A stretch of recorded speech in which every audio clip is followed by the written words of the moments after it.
a very warm welcome to Beijing. Thanks for being with us here. Thank you. So how does it feel playing in China so far? You were just in Shanghai on Saturday. So far, so good. Yeah? So far, really How for you? Yeah, really good. Is this your first time in China? We played Hong Kong, so Nice. yeah. So your latest album, Native, just came out in March of this year. Yeah. What is the meaning of that title and the general meaning of the album? We felt that we made an album. We made it all over the world, everywhere from Greece to London to France, Canada, United States, and we wanted to make an album. We've never been a very American sounding band, I guess, if that makes sense.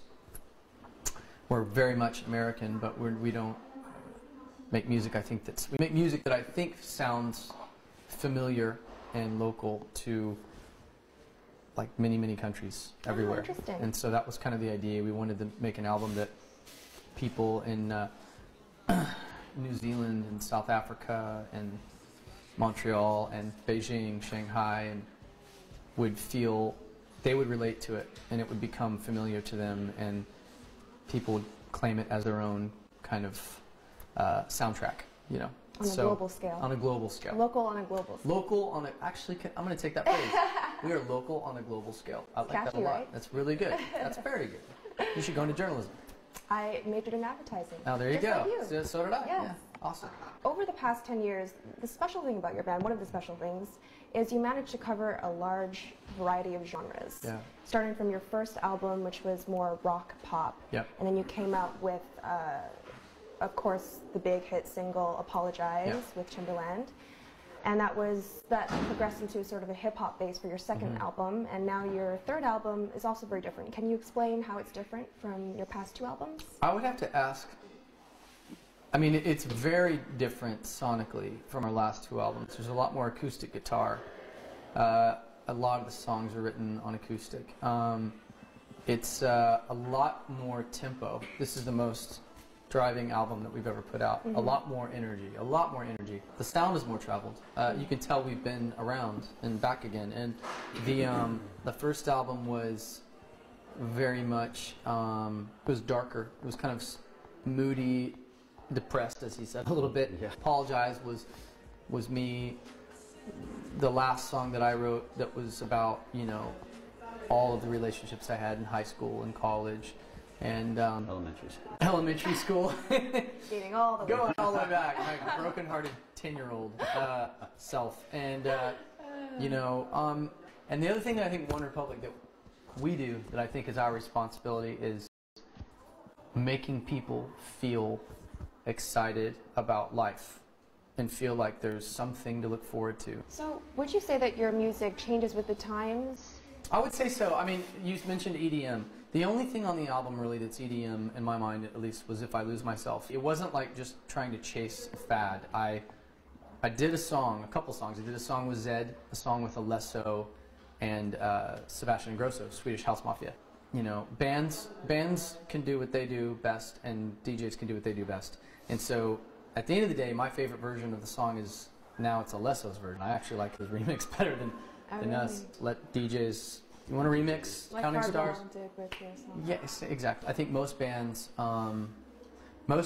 develop a sound and then they stick to it, and it all becomes about just the lyrics, because every song kind of sounds like the same band. Right. And I never understood why people do that. The ones that I was inspired by in our band that constantly changed their sound. Right. And that's how they survived, actually, was changing their sound. I think that's important for bands to survive. You don't want to necessarily follow or chase where the world's at, but you're just reflecting it. You're holding up a mirror and reflecting where the world's at, you know. U2 always is trying to push the envelope and change and develop. You can always tell it's U2, but they're always... And you're greatly inspired by Yeah, for sure. Well, I'm the most inspired lyrically. Bono has always had the best lyrics of any lead singer in the world. He writes his own songs and he has the best lyrics. That's a lot coming from you, because you are a very gifted songwriter. Very talented. You know, I told him, I talked to Bono 3 days ago, and I said, told him, I was like, well, dude, to be honest, I said, I've stolen a lot of your ideas. I take a lot of ideas from you. Well, one thing that does stay constant is your your ability to really move people Yeah. through your songs. We try. There's a very specific, powerful quality to the music that you make. What is the key to achieving that?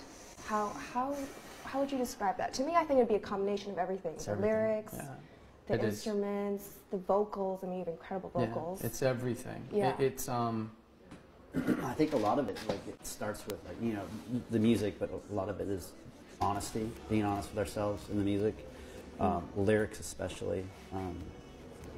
yeah. I don't think this band would be where it is today with the kind of lyrics like maybe a rap group has, you know, Right. talking about money and cars and guns, and it just wouldn't work, you know. So, besides your work with Republic, you are a very demanded producer and songwriter in the music industry, working with the likes of Beyonce, Adele. I mean, you won a Grammy with Adele, Leona Lewis, Kelly Clarkson. I mean, the list goes on and on and on. And these are all the top artists who have amazing vocals. And they're all actually very different in personality as well, in terms of genre as well. How is it like sitting down with them and figuring out what suits them? Like, what is that process of songwriting? You've said before that you have a way of songwriting, like a method almost. Yeah. Do you want to describe what that process is like? The method, I think I come at it from a pretty, this is going to sound weird, but when I write for other people, I'm writing from kind of a selfish place. I'm coming up with an idea that is something I want to hear. And my thought process is, if I have to turn on the radio and hear you singing all the time, like certain artists, I would rather hear a song, selfishly, that I like than one of the songs that you've done that I don't like. So it's very selfish. That's like. And it works though. It works because it's a big hit. Yeah, because I'm writing just what I want to hear. But then that's the selfish part. The unselfish part is I'm also thinking, how can I evolve your sound?